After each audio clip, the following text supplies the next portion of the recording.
예, 다들 평안하시죠? 네, 건강한 모습으로 여러분을 또 뵙게 되어서 너무나 감사드리고요. 밝은 모습으로 또 이곳까지 오게 하신 하나님의 사랑에 감사드립니다. 시간이 뭐 이렇게 흘러가면 흘러갈수록 점점 유혹이 많은 그런 시대인 것 같습니다.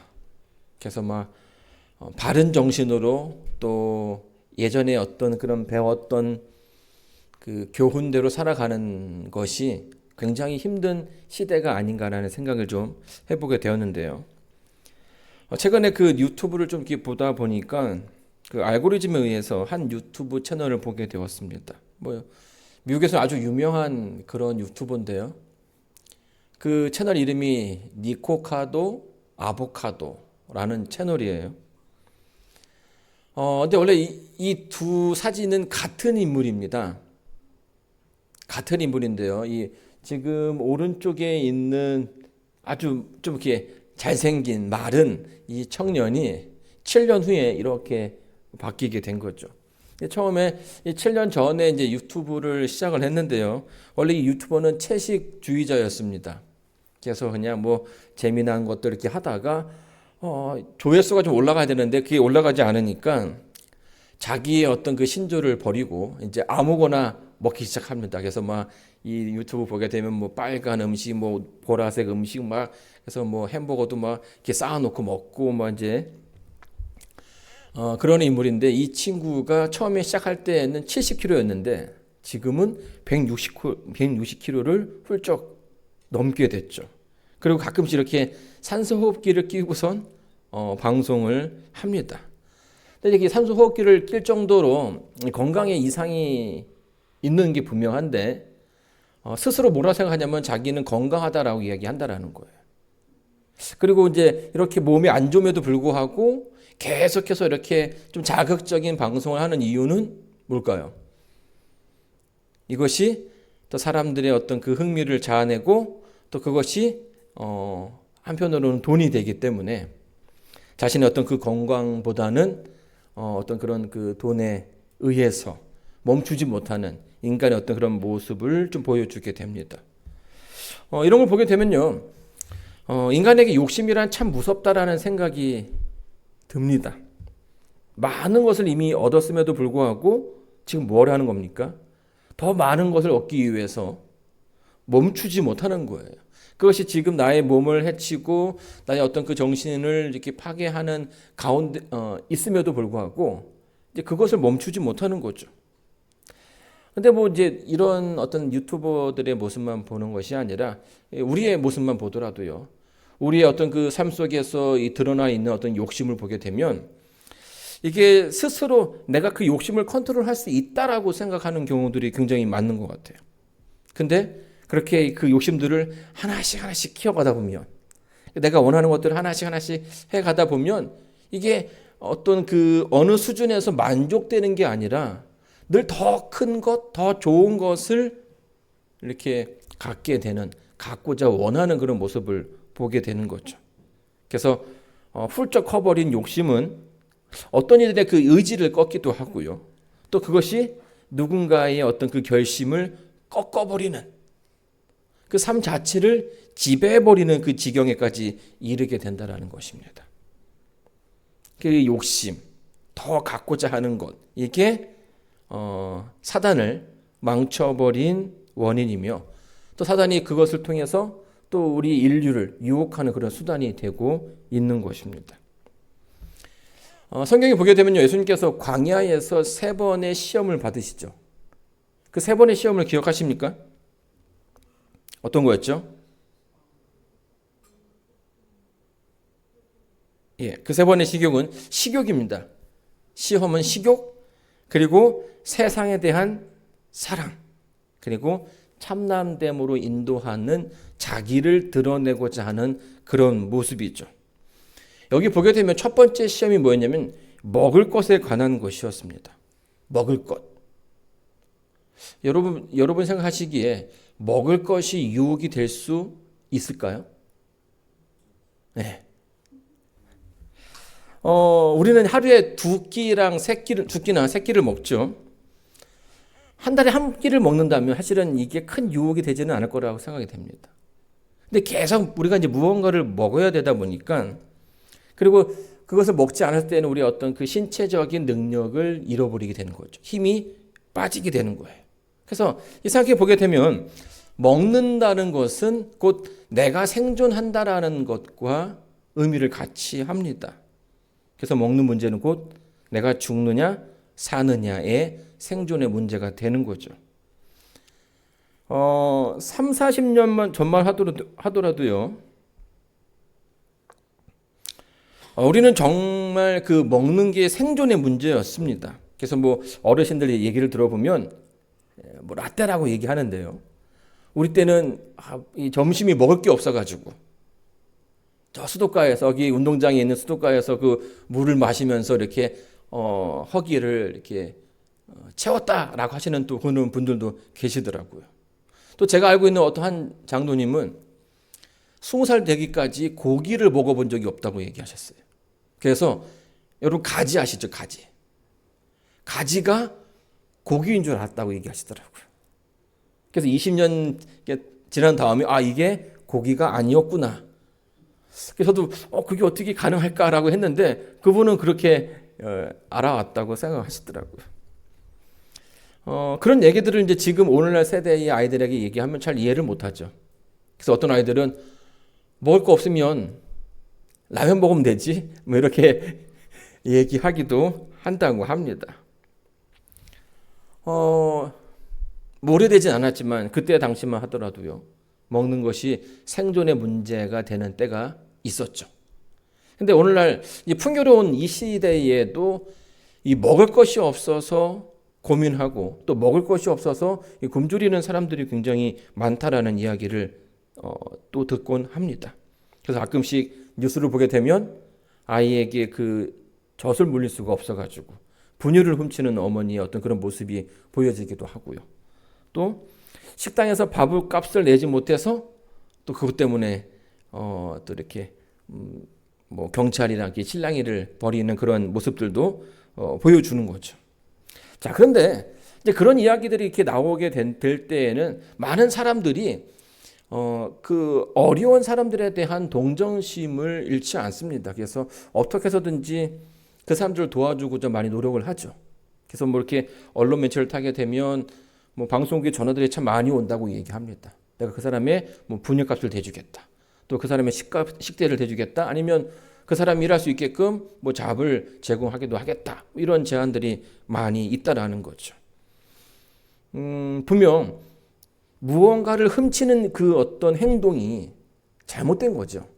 근데 그럼에도 불구하고 그들에게 사람들이 참 많은 온정이 베풀어지는 것은 그 문제가 그냥 어떤 그 죄의 문제가 아니라 그것이 생존과 연결되기 때문입니다. 그래서 그 문제 생존의 문제 앞에 사람들은 좀 더 자비롭게 되고 그 사람을 이해하려는 노력들이 보이게 되는 거죠.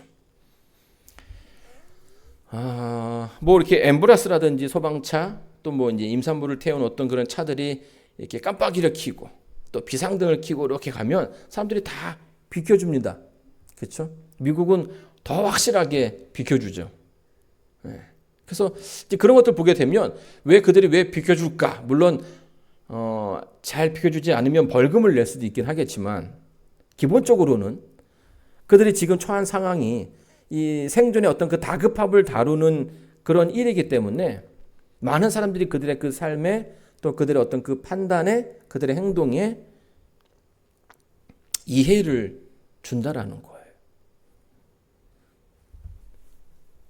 자, 그렇게 생존의 기로에 있는 사람들에게 사람들은 많은 애정을 또 자비를 갖게 되는 것입니다. 자, 그런데 문제는요, 사단이 이러한 그 문제를, 그러니까 먹고 사는 그 문제를 신앙과 저울질하게 만들었다라는 거예요.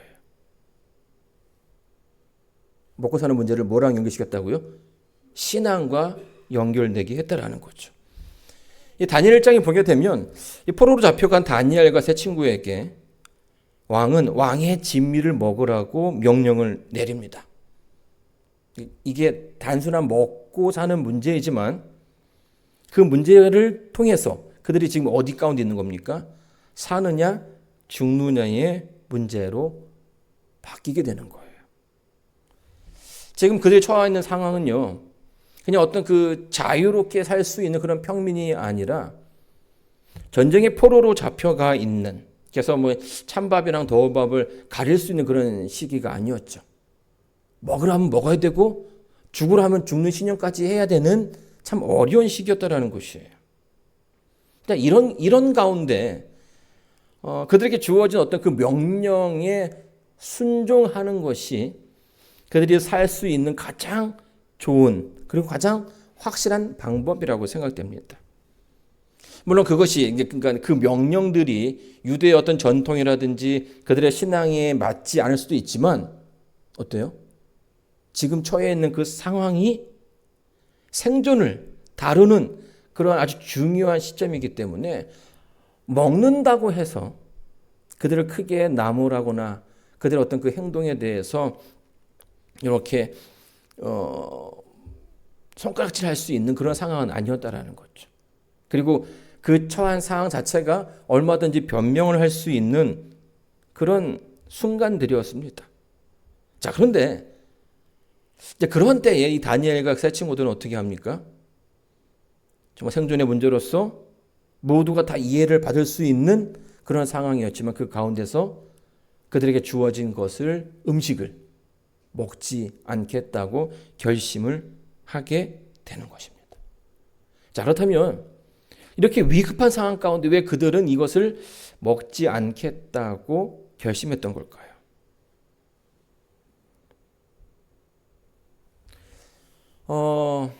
이 다니엘서 1장에 드러나는 모습을 보게 되면 거기에는 세 가지 모습이 드러나 있습니다. 첫 번째는 뭐냐면 교육에 관한, 그리고 두 번째는 이름을 바꾸라는, 그 세 번째로는 왕이 명한, 왕이 준 음식을 먹으라는 그런 명령이 내리는 거죠. 참 쉽지 않은 그런 상황입니다. 왜냐하면 이제 그 당시에 이 다니엘 1장에서 보게 되면 다니엘과 그 세 친구들에게는 세 가지 이런 명령이 내려지는데 이것은 그저 단순하게 새로운 문물을 받아들이라는 것이 아니라는 것입니다. 거기에 숨겨진, 거기에 담겨진 다른 목적이 있는 거죠. 첫 번째로는 이 교육을 통해서 그들의 그 생각을 좀 바꾸기를 원했습니다. 대항해 시대를 보게 되면 유럽의 수많은 나라들이 배를 타고선 다른 나라로 건너가게 되죠. 그리고 그들을 바꿔서 그들을 식민지화시켜서 자국을 돕는 그런 소스로 사용하게 됩니다. 그런데 이 수많은 사람들을 그냥 노예로 사용하고 또 식민지하기 위해서는 그들의 그 마음을 바꿔야 하는데 무엇이 가장 효과적이겠습니까? 배를 타고 넘어온 이들이 그곳에서 가장 먼저 했던 것 중에 하나는 거기에 학교를 짓는 것이고 그 학교에서 그 지역의 유지들의 아들들, 자녀들을 교육시킴으로써 본인의 나라와 아주 친한 그런 정책들이 실현될 수 있게끔 하는 것이 그들의 목표였습니다. 당시 이 바벨론의 학문은요, 이 고대 근동에 있어서 가장 우수한 학문을 자랑하는 곳이었죠. 그에 반해 유대인의 학문은 저 시골에 있는 작은 그런 학당에 비교할 수 있는 그런 수준이었습니다. 자, 그런데 바벨론에 있는 사람들이 우리의 학문이 최고니까 이것을 배워라라고 얘기하지만 그 이면에는 이 바벨론 자체가 이방 신을 섬기는 그런 나라였기 때문에 그 교육의 근간은 하나님 외에 다른 신을 따르는, 섬기는 이제 그런 모습이었던 것이죠. 그래서 그들의 그 교육을 통해서 하나님을 등지는 그런 교육을 받기 시작하다 보면 어느 순간에 나도 모르는 사이에 하나님과의 거리가 점점점 멀어질 수밖에 없는 것입니다. 그래서 오늘날 우리 교회도요. 뭐 제칠 안실 예수재림교회에서도 보게 되면 처음에 선교를 갈 때 항상 가장 먼저 하는 것 중에 하나가 학교를 세우는 거고 병원을 세우는 거죠. 병원은 또 그 나름대로 이유가 있지만 학교를 세우는 이유가 또 교육을 통해서 아이들의 어떤 그런 좋은 감화력을 하나님에 대한 그 신앙을 지키고자 하는 것입니다. 그래서 이 바벨론은요, 이 교육을 통해서 이 유대의 유능한 인재들을 바벨론화 시키기 위해서 노력을 했던 것이죠. 두 번째로 그들에게 원했던 것은 이름을 바꾸는 것입니다. 여러분이 다니엘이라는 이름의 그 뜻이 뭔지 아십니까? 엘이라는 단어는 성경에서 하나님을 뜻하고요. 니라는 단어는 나라는 뜻을 뜻합니다. 그래서 엘리 하면 나의 하나님, 나의 하나님 이렇게 이제 해석이 가능한데요. 단이라는 뜻은 심판이라는 뜻을 가지고 있습니다. 그래서 다니엘 하면 나의 하나님은 심판자시다 라는 거죠. 한국의 이름과 좀 비슷하게요. 이 유대의 이름은 그 이름에 따라서 뜻이 다 완전히 다르게 해석이 될 수 있어요. 그러니까 부모가 이 아이에게 어떤 이름을 주느냐는 마치 이 한국에 있는 부모들이 자녀에게 이 아이가 어떻게 자라기를 바라는 어떤 그런 바람과 소원을 담아주는 것처럼 이스라엘의 이름에도 이제 그런 의미가 담겨져 있는 것입니다. 그래서 이 다니엘이라는 뜻은 그들의 그 매일의 삶 속에 하나님과 동행하고 하나님의 그 뜻대로 살기를 바라는 이 부모의 의지가 담겨져 있는 거죠. 근데 이 바벨론에 가서 그 이름이 바뀌게 됩니다. 뭘로 바뀌죠? 벨드사살이라는 뜻으로 바뀌게 되는데 이 벨드사살의 이름의 뜻은 하나님과 전혀 상관없는 그 바벨론의 그 신의 이름을 담고 있습니다. 그래서 벨이라는 신의 사랑받는 자라는 뜻을 가지고 있는 거죠. 유대인의 신앙을 벗어나서 그 새롭게 접하는 문화를 그들이 받아들이고 또 새로운 종교, 더 크게 여겨지는 그 신을 받아들이라는 그런 의미를 가지고 있는 거예요.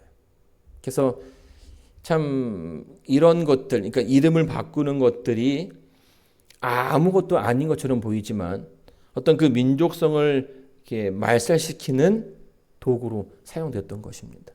그래서 그 일제시대에 보게 되면 왜 수많은 선비들이 그 창씨 계명하는 그 자리에서 하지 않겠다라고 때로는 자기의 어떤 그 목숨을 걸면서 극구 반대했던 이유가 거기에 있는 거죠. 그리고 마지막으로 세 번째 그들에게 주어졌던 명령은 음식입니다. 음식이에요. 먹는 것. 근데 특별히 그 왕이 그 지정해서 먹으라 했던 그 음식은요, 대부분 그 신에게 드려졌던 그런 음식이었습니다. 그러니까 바벨론의 그 신들에게 드려졌던 그 음식들, 그리고 음식 후에 남겨진 제사 후에 남겨진 음식을 그들에게 먹게끔 하는 거고요. 또 술과 뭐 이런 것들, 그러니까 유대인들의 어떤 그 관습 가운데서는 잘 먹지 않는 그런 음식이 그들에게 제공이 되었던 것입니다. 그리고 특별히 이 바벨론은요, 어떤 뭐라 할까요? 사람의 정신을 이렇게 좀 혼미케 하는 그런 음식들이 많이 제공이 됩니다. 특별히 어떤 그 제사라든지 신과 접하는 점성술 같은 거를 할 때에 맨정신으로 하지 않고 술이라든지 어떤 그런 그 마약류 같은 것들을 사용해서 사람의 정신을 혼미케 하고 그 가운데 신과 이렇게 접촉할 수 있다라는 생각을 해서 그런 향정신성 그 물질들이 많이 제공되었다라는 것이에요. 특별히 그 술 같은 것은 어떻습니까?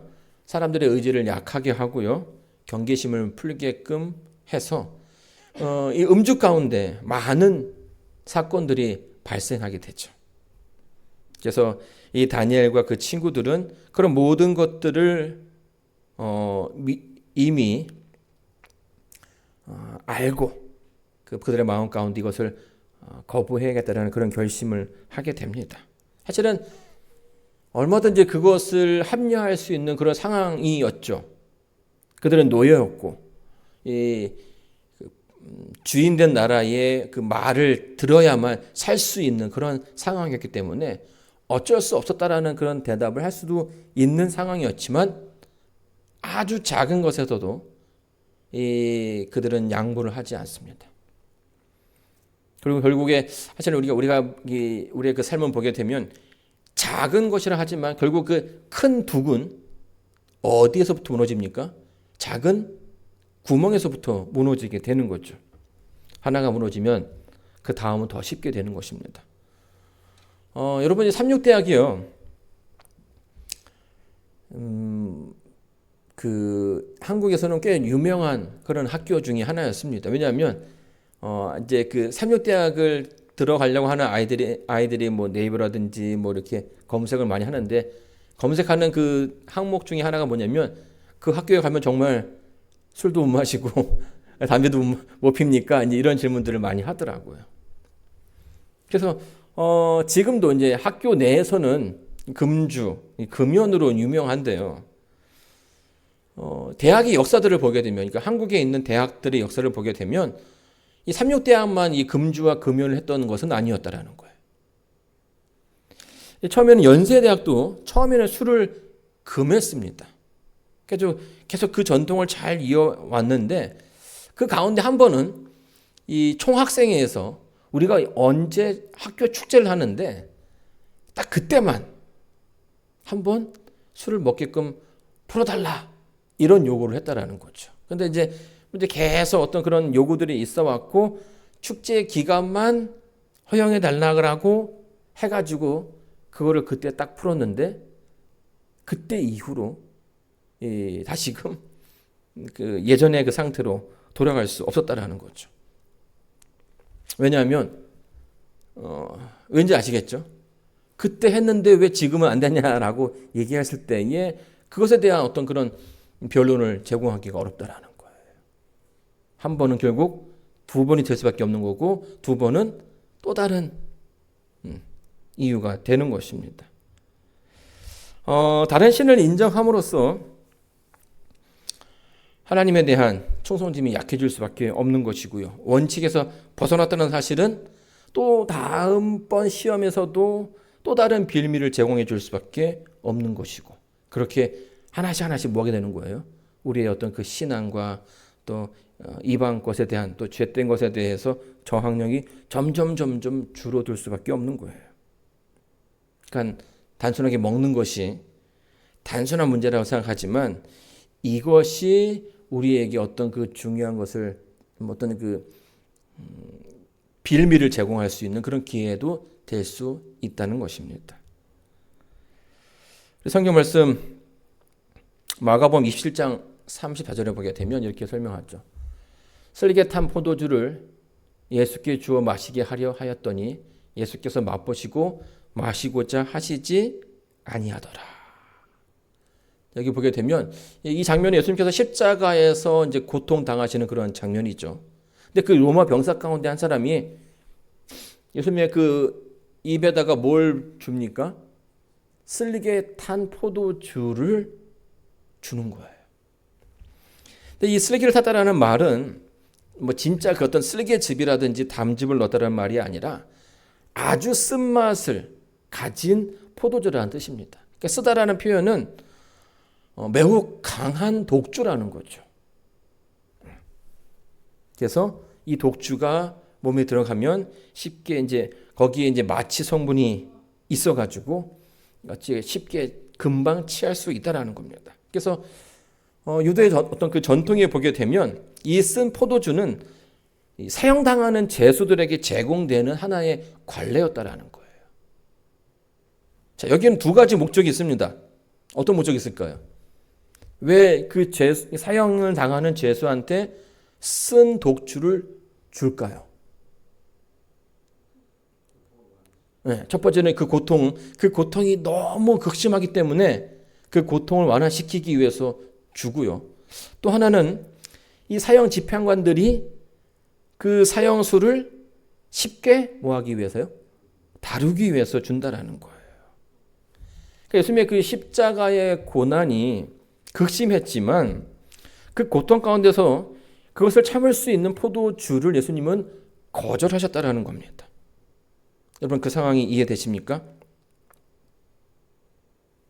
그것이 도움을 줄 수 있지만 그거를 먹는 순간 제자들과 했던 약속이 무너지는 거죠.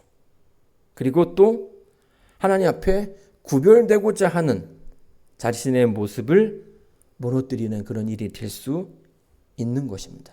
그래서 예수님은 고통과 그 어려움 가운데서도 끝까지 자신의 어떤 그런 고귀함을 지키고자 노력하셨던 거죠. 근데 이렇게 보게 되면요, 시험이라는 것은요, 늘 어떤 그 위기 가운데 이렇게 다가오는 것 같아요. 그러니까 평상시에는 사실 우리가 건강할 때에는 이런 유혹들이 좀 덜 합니다. 그렇죠? 근데 내가 약하거나 내가 위기 가운데 있을 때에 원칙이 아닌 또 바르지 않은 그런 길들을 제시하는 사람들이 다가오는 거예요. 여러분 예수님께서 40일 동안 금식하셨을 때에도 이 40일 동안 금식하는 그 상황이 얼마나 고된 그런 시간이었겠습니까? 그렇죠? 근데 이 배고픔 가운데 육체적으로 굉장히 힘든 그런 상황이었는데 그때 누가 다가옵니까? 사단이 다가오죠. 그리고 예수님께 어떤 제안을 합니까? 하나님의 아들이었든 이 돌로 저희 바닥에 굴러다니는 돌들로 하여금 떡덩이가 되게 해서 이 굶주린 배를 채우라고 이야기합니다. 뭐 저희 같은 경우에는 3일만 굶어도 이 보이는 것들이 막 이게 코가 되게 민감해지지 않습니까? 그래서 막 저쪽에서 막 뭐도 막 뭐 먹는다고 하는 그 소리가 들릴 정도로 또 이게 소리도 민감하고요. 그래서 막 이 계속 생각하는 게 먹을 거 이런 생각밖에 안 나는데요. 이 40일 금식하신 예수님께 사단이 다가와서 이 돌들을 떡으로 만들어서 먹으라는 그런 제안을 하는 거죠. 예수님은요, 천지를 만드신 분이십니다. 그렇죠? 그렇기 때문에 이 돌을 떡으로 만드는 것은 일도 아니라고 생각합니다. 그런데 이것이 예수님께 시험이 되는 이유는 이것이 단순하게 먹고 마시는 문제가 아니었기 때문이에요. 여기에는 이 질문 속에 하나님의 아들이거든이라는 이 표현 가운데는 어떤 의도가 담겨져 있는 거 있습니까? 은연중에 사단이 예수님으로 하여금 하나님에 대한 의심을 갖게 만들었다라는 거예요. 하나님에 대한 불신, 하나님의 인도하심에 의해서 지금 이 광야에 와서 이렇게 기도하고 있는데 그 가운데 하나님의 의도를 의심하게 만드는 거죠. 하나님의 아들인데 왜 배가 고픈가? 하나님의 교회인데 왜 작은가? 하나님의 일을 열심히 하는데 왜 어려운 일들이 우리의 그 삶 가운데 있는가? 사단은 하나님이시라면이라는 그런 그 명제를 던짐으로써 사람들에게 하나님의 어떤 그 섭리를 오해하게끔 의심하게 만든다라는 거예요. 만약 정말 하나님의 아들이라면 너희들이 지금 처해 있는 이 상황이 옳지 않다. 이 모든 것에서 다 구원해 주시는 것이 맞다라고 이야기하는 거죠. 여러분 이런 어떤 그 제안들은요 굉장히 낯설지 않은 생각입니다. 예수님께서 다가왔지만 그런 모습들로 종종 우리의 그 삶 속에 나타난다라는 거예요. 하나님의 자녀인데 왜 아파? 하나님의 자녀인데 왜 이렇게 힘든 일을 경험해야 되는 것인가? 그리고 이제 은연중에 우리가 그런 가운데 연약해짐을 경험하게 되고요. 때로는 그런 가운데 우리가 넘어지기도 한다라는 거예요. 여러분이 1980년대에 대한민국에서 가장 잘 나가는 라면 회사는 어느 회사였을까요? 삼양라면이죠. 부동의 1위를 차지하는 라면이 삼양라면이었습니다. 자, 그런데 그런 가운데 검찰에 한 장의 익명의 투서가 날라옵니다. 라면, 쇼트닝, 마가린 등 공업용 우지가 사용되었다. 자, 그래가지고 이 검찰이요, 삼양식품을 급습해가지고 막 이렇게 회사를 기소를 하게 됩니다. 그래서 이게 뉴스에 대서 특필된 거죠. 라면 쇼크, 공업용 우지 사용. 그래가지고 여러분, 저도 어릴 적에 삼양라면을 그 이후로는 먹어본 적이 없어요. 그래서 막 그때 그 삼양라면에서 만들어진 모든 라면들이 다 회수가 됩니다. 전량 조사 들어가고요. 또 그것에 대해서 또 배상금을 내고 해가지고 이제 우지파동이라고 얘기하는데요. 이 삼양라면에 대한 불신이 점점 커졌어요. 그래가지고 삼성의 매출이 곤두박질 치면서 이때 1위였던 라면 회사가 한순간에 바닥을 거의 망하기 직전까지 가게 됩니다. 그리고 대신에 2등, 3등, 4등이었던 라면 회사들은 어떤 광고를 내기 시작했냐면 우리는 우지를 안 쓰고 파묘를 씁니다. 라는 광고를 시작하게 되었죠. 사실 이 파묘는요, 우지보다 더 싼 기름이에요. 근데 이제 뉴스를 통해서 그 우지가 나쁘다라고 하는 어떤 인식이 사람들의 그 머릿속에 박히기 시작하면서 전혀 그러니까 걷잡을 수 없는 상황까지 이르게 된 거죠. 여러분, 8년이 지난 다음에 어떤 일이 벌어진지 아십니까? 삼양라면의 그 우지는 전혀 무해하다라는 판결을 내리게 됩니다. 그런데 문제는 뭐예요? 무죄를 받았지만 그것을 회복하기는 너무나 어려웠다라는 거예요. 사람들의 그 마음속에 한번 자리 잡은 그 의심은 다시 회복되기가 쉽지 않다라는 거예요. 여러분, 하나님은요, 사람을 사랑하십니다. 인간들을 사랑하십니다. 그리고 우리를 구원하시기 위해서 예수님 보내셨고요. 우리를 구하는 것이 그분의 기쁨이십니다. 그런데 사단은요, 의심을 통해서 그것을 이해하지 못하게 만드는 거예요.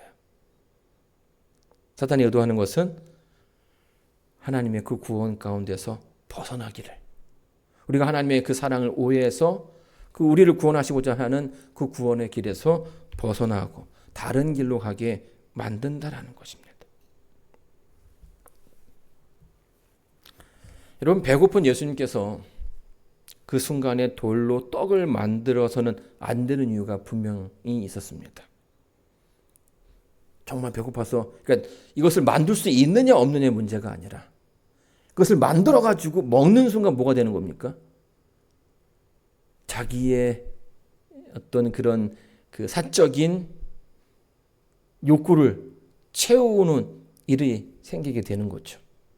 근데 예수님은요, 이 땅에 창조주로 오신 게 아니에요. 어떤 모습으로 오셨습니까? 로마서에 보게 되면 예수님은 둘째 아담으로 이 땅에 오셨다라고 얘기를 해주고 있어요. 근데 둘째 아담은, 그러니까 아담은 하나님과의 어떤 그 약속 가운데 언약을 저버린 그런 첫 번째 인물이죠. 근데 둘째 아담이라는 표현은 예수님께서 이 땅에 오셔서 해야 되는 여러 가지 많은 그 사역 가운데 하나가 뭐냐면 하나님과의 올바른 관계, 그리고 또 하나는 그분을 따르는 수많은 사람들에게 모본이 되어 주는 것입니다. 근데 여러분, 이 길이 결코 쉬운 길이 아니라는 거예요. 자, 여기 이제 보면은 깨진 컵이 있습니다. 원래는 하나님께서 만드신 아담의 모습은 어떻습니까? 완전하게 만들어진 유리컵이었어요. 거기에 물이 있었고, 누구도 쉽게, 그러니까 아담은 죄를 범하기가 어려운 완전하게 창조된 그런 인물이었다라는 겁니다. 그런데 그럼에도 불구하고 사단의 유혹 가운데 죄를 범하게 되죠. 자, 그러다 보니까 사단은 하나님의 어떤 그 어떤 능력에 대해서 의구심을 제기하는 겁니다. 하나님 만드신 아담이 잘못되었다. 죄를 지을 수밖에 없는 그런 존재였다라고 하면서 하나님의 능력을 평가절하하는 것이에요. 예수님께서 이 땅에 오셔서 하시는 일 가운데 하나가 바로 두 번째 아담으로서 하나님의 아들이 인간이 죄를 범하는 것이 당연하지 않다라는 것을 보여주셔야 했던 겁니다. 그런데 이 첫 번째 아담과 두 번째 아담 사이에는 몇 년이라는 시간의 갭이 있습니까? 적어도 이 4천 년이라는 시간의 갭이 있는 거죠. 그동안 뭐 해버렸습니까?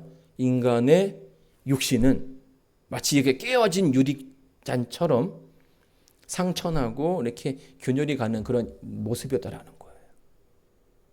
그러면 여러분 이렇게 그 완전한 컵에 물을 담고 가는 게 편할까요? 깨진 유리잔에 같은 양의 물을 담고 가는 게 더 편할까요?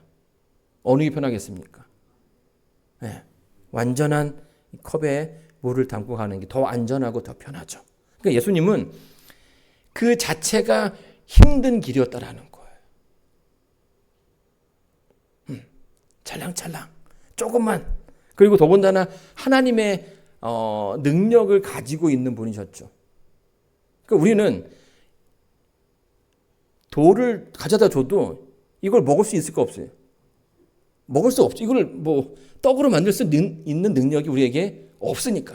근데 예수님은 그 능력이 있으신 분이기 때문에 그것을 하지 않는 게 더 힘들다라는 거예요.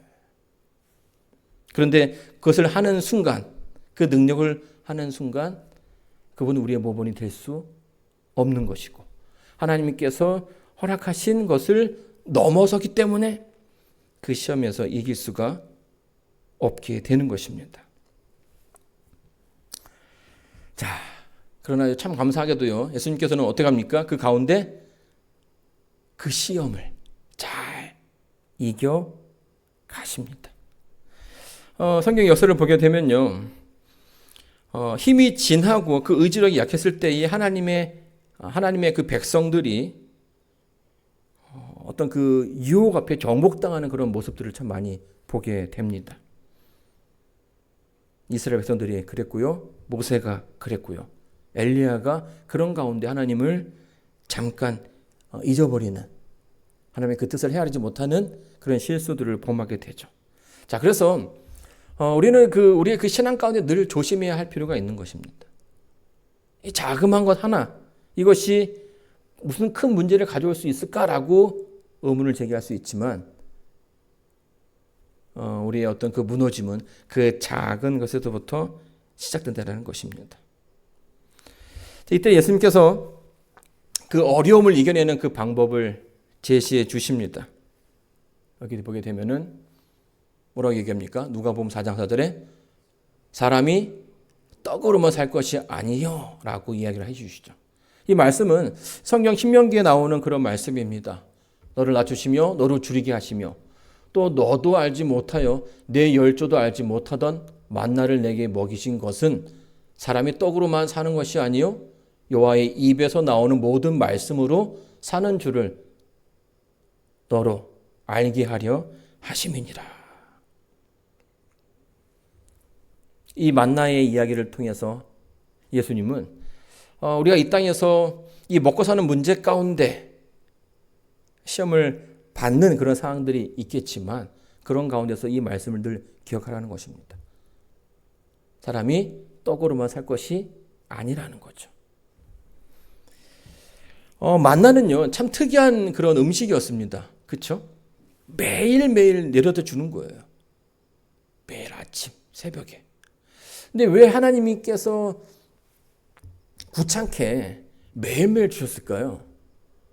그냥 이렇게 일주일씩, 아니면 뭐 한 번 먹으면 일주일 동안 배가 고프지 않게끔 이렇게 또 만들 수 있지 않았을까라는 생각을 좀 해보게 됩니다. 그렇죠? 매일매일 뭐 하는 겁니까? 그 만나를 통해서 매일매일 그들의 그 삶의 필요를 채워주시는 분이 있다라는 사실을 깨닫기를 원하는 거예요. 여러분, 이 주기도문 가운데도 보게 되면 일용할 양식에 대한 이야기가 나옵니다. 거기서도 보게 되면 하루에 필요한 음식에 대해서 이야기하라는 거죠. 그래서 그 이유가 뭐예요? 먹을 것보다 더 중요한 사실을 잊지 말라라는 거예요. 사람들은 먹기 위해서 살지만 적어도 하나님을 따르는, 하나님을 믿는 사람들은 우리의 그 필요를 채워주시는 분이 있다라는 사실을 알라라는 거예요. 어려움 가운데 있지만 그 어려움 가운데서 우리를 버리지 않고 늘 동행해 주시는 분이 있다라는 것을 알라라는 거죠. 여러분, 이 계시록에 보게 되면요, 매매가 끊기는 때가 올 것이라고 이야기를 합니다. 여기 보게 되면 모든 자, 곧 작은 자나 큰 자나 부자나 빈궁한 자나 자유한 자나 종들로 그 오른손에나 이마에 표를 받게 하고 누구든지 이 표를 가진 자 외에는 매매를 못하게 하니 이 표는 곧 짐승의 이름이나 그 이름의 수라. 자, 이렇게 하면서 이 계시록에도 믿는 백성들이 그들의 그 가진 신앙 때문에 매매하지 못하는, 그래서 매매하지 못하기 때문에 매일매일의 그 삶에 무엇을 먹을지 고민해야 되는 순간이 올 수 있다는 사실을 이야기해 주고 있다는 거예요. 그런데 이런 가운데 우리가 늘 놓치지 말아야 되는 것은요, 그런 가운데 우리와 함께 하시는 분이 계시다라는 거죠. 그래서 마태복음 보게 되면은 예수님께서 이렇게 우리에게 조언하십니다. 너희는 먼저 그의 나라와 그의 의를 구하라. 그리하면 이 모든 것을 너희에게 더하시리라. 6.25 전쟁이 치열하던 1950년 어느 날 이 삼바사를 넘어서 남하하던 그 북한의 간첩이, 그러니까 인민군의 첩자들이 이렇게 피난하는 피난민 가운데 섞여 있다는 사실을 그 정보를 이 미군이 접수를 하게 됩니다. 그래서 이 첩자 같은, 그러니까 간첩 같은 사람들을 몇 명을 잡은 거예요. 근데 거기에 이제 그 서로 이렇게 같이 어울리다 보니까 간첩이 있었지만 간첩이 아닌 사람도 있었던 거예요. 그래서 어떻게 구별을 할까? 뭐 자기가 간첩이 아니라고 하면서 막 이렇게 십자가를 긋는 사람도 있고 막 이제 그런데 이 미군 장교 중에 한 사람이 그러면 너희들 정말 사실은 기독교와 이 공산주의는 서로 상반된 어떤 그런 사상을 갖고 있지 않습니까? 찬송가를 불러봐라. 이렇게 얘기했던 거예요. 근데 찬송가를 들어본 적이 없겠죠. 간첩이 뭐 그런 거에 관심이 있겠습니까? 근데 한 남자가 노래를 부르는 거예요. 그리고 1절, 2절, 3절, 4절을 부르는데 또 찬미가를 부르면서 눈물을 막 흘리는 거예요. 이 사람은 기독교인이다 라고 해가지고 이제 미국 장교가 그 사람을 풀어줬는데 사실은 나중에 이제 안 얘기지만 이 사람은 교인이 아니었던 겁니다. 이 사람은 어떤 사람이었냐면 그 찬미가가 557장이 있는 내 모든 시험 무거운 짐을이라는 그런 찬미인데요.